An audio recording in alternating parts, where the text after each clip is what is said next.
유신익의 넥스트 투자 시간입니다. 국내 정치적이나 상황들은 대단히 혼란스러운데요. 긴 흐름의 세상을 바꾸는 트렌드 이런 건 이제 계속 우리가 주목을 해야 되는 거죠. KBWM 스타자문단 유신익 수석 이코노미스트 오셨습니다. 어서 오십시오. 네, 반갑습니다.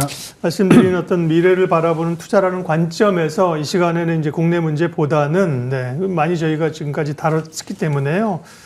가상화폐 시장, 트럼프와 관련된 얘기를 좀 오늘 다뤄보려고 합니다.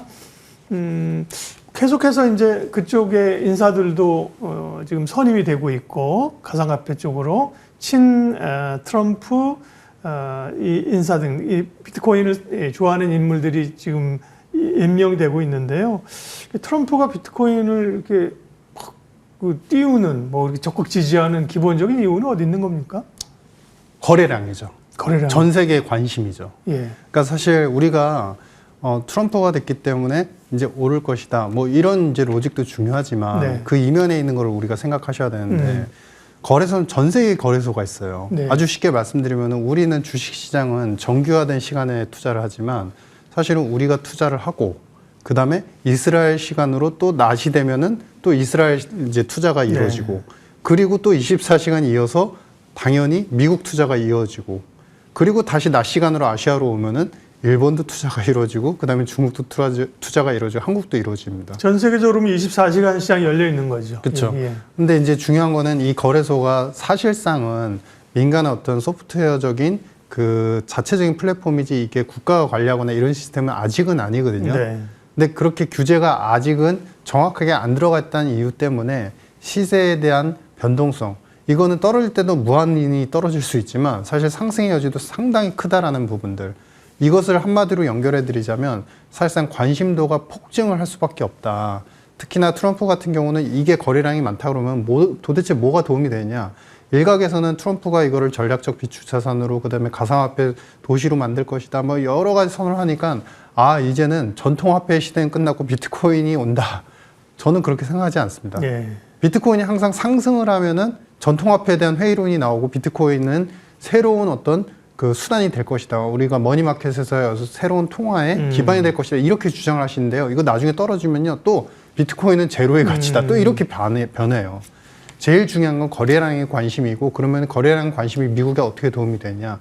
미국에 JP모건이나 블랙록 같은 여러 가지 그 우리 소위 말하는 이제 자산운용사 IB들이 작년도 이미 이제 비트코인 현물 ETF를 승인을 받았고 이 비트코인 ETF를 승인 받은 다음에 이것으로 인해서 설정 그리고 이 설정을 통해서 수수료 수익이 기존의 뮤추얼 펀드에 의한 수수료 수익의 거의 3~4배를 이제 상회합니다. 예. 그만큼 이게 금융적으로도 금융 상품화 했을 때의 관심도가 그리고 사고 팔고의 거래량이 너무나 무한하다. 그러면은 이것들이 IB에서 결국엔 돈이 쌓이면은 여러분들 이제 이거는 차후에 아마 트럼프가 발표를 하겠지만 트럼프 대통령은 상업은행과 IB 간에 서로 간의 거래 그다음에 이익 도모에 대한 부분들이 원래는 위험하다로 끊어놨었는데요. 지금 담을 쳐놨죠. 예. 이 법이 뭐냐면 바로 도드-프랭법입니다. 근데 이것을 철폐한 분이 일선 때 트럼프 대통령이었습니다. 그러니까 이러한 것들을 더 순환적으로 더 완화를 해준다면은 사실은 이제 수수료 수익이 많이 늘어나는 만큼 미국의 상업은행들은 돈이 더 많아지고 그러면은 소위 얘기해서 연결고리가 생기는 거죠. 베센트는 재무장관으로 임명된과 동시에 뭐에 특명을 받았느냐? 대출을 늘리라고 했죠. 그만큼 상업은행들의 돈이 쌓이면은 대출을 많이 늘릴 수 있고 상업은행들이 최근에 미국채를 갖다가 투자하는 비중이 거의 30% 가까이 됩니다. 많을 때는요. 그래서 그만큼 사실 상업은행들이 국채를 사줘야 이제 미국 정부도 이제 운용을 할 수 있는 거죠. 그렇죠, 맞습니다. 예. 그러니까 이게 사실은 화폐로서 이런 이제 포커싱보다는 미국 경제에 뭐가 됐든 다 도움이 되니까 이걸 억셉트하는 정책으로 변환시키고 있다 이렇게 보시면 네.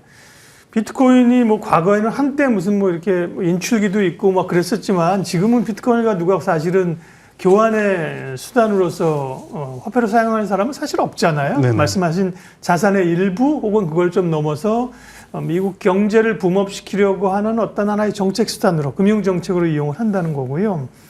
그런데 비트코인이 강하니까 사실 달러는 좀 주춤합니다. 아니죠. 금은요. 그동안 금이 엄청 올랐었는데 달러는 또 강세입니다. 보통 이제 하나의 자산이 때문에 다른 건 약해져야 되는데 비트코인하고 달러하고 이렇게 같이 강세로 계속 이게 가는 방향이 맞는 건가요? 아주 쉽게 말씀드리면 미국이 사실은 정책 때문에 트럼프 때문에 더 강해질 수 있고 금융이 세질 수 있는데 그걸 보조하는 게 이제 비트코인이니까 같이 세지는 거죠. 그러니까 소위 얘기해서 우리가 이제 그 전의 관점은 트럼프가 이제 비트코인에 대한 전면적인 허용을 방침을 갖다가 발표하기 전까지는 이제 금리의 변수, 그 다음에 달러의 변수에 의해서 약달러이거나 저금리일 때 비트코인이 아무래도 위험 자산 투자 대상이다 보니까 더 금리가 떨어지면 달러가 떨어질 때 오르는 경향이 있었지만 지금은 같이 가는 자산이라고 생각을 하기 때문에 특히 미국의 정책이 더 도모가 될 수 있다라고 생각하기 때문에 강세를 보이는 것이고요.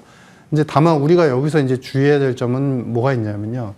가상화폐와 관련돼서 여러 가지 전략적 비축 자산으로 이제 채택을 하고 여러 가지 정책들을 발언은 했지만 사실상 공화당의 내부의 의견은 아직도 보수적인 견해가 많습니다. 그래서 일선 때도 마찬가지였고 뭐 그렇기 때문에 비트코인 그러면 끝나나요? 그런 건 아니고요. 정책적으로 억셉트 기조는 동일하지만 지금 트럼프가 사전에 취임 전에 특히나 행정부를 완벽하게 꾸리기 전에 말했던 모든 이야기들이 100% 다 현실화되기는 힘들 것이다. 일선 때도 비슷한 경향성들이 상당히 있었습니다. 예를 들면은 그 전에 트럼프가 이제 비트코인에 대해서 상당히 이제 우호적인 발언을 하고 테슬라 연이어서 테슬라 결제를 비트코인으로 받겠다. 근데 사실상 그 변동성 가치에 대한 부분들이 사실 너무나 좀 그 볼러타일하기 때문에 테슬라 결제를 비트코인으로 하는 그 비중은 거의 없다시피 하죠. 그러니까 그만큼 우호적인 정책과 현실은 다를 수 있기 때문에 오히려 장기적인 관점에서 미국의 트럼프 2선 4년 동안은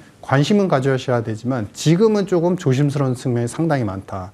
특히나 내년도에 이제 취임하고 나서 구체적으로 정책이 나올 때까지 상당히 좀 기간이 길어질 수 있거든요. 우리 비트코인 관련된 투자자분들은 뭐 여기에만 집중하시지만 사실 트럼프의 첫 번째 아젠다는 전쟁 종료이고 관세입니다. 그러니까 좀 정책적으로 후순위로 밀릴 수 있기 때문에 약간은 지금 보수적으로 좀 보시는 게 맞을 것 같다 이런 생각입니다. 비트코인은 뭐 24시간 거래가 되기 때문에요. 지금 실시간으로 보면 99,300달러입니다. 10만 달러를 한번 돌파를 했었고요. 10만 달러가 이제 중요한 마디이기 때문에 거기서 차익을 실현하는 분들도 많아요.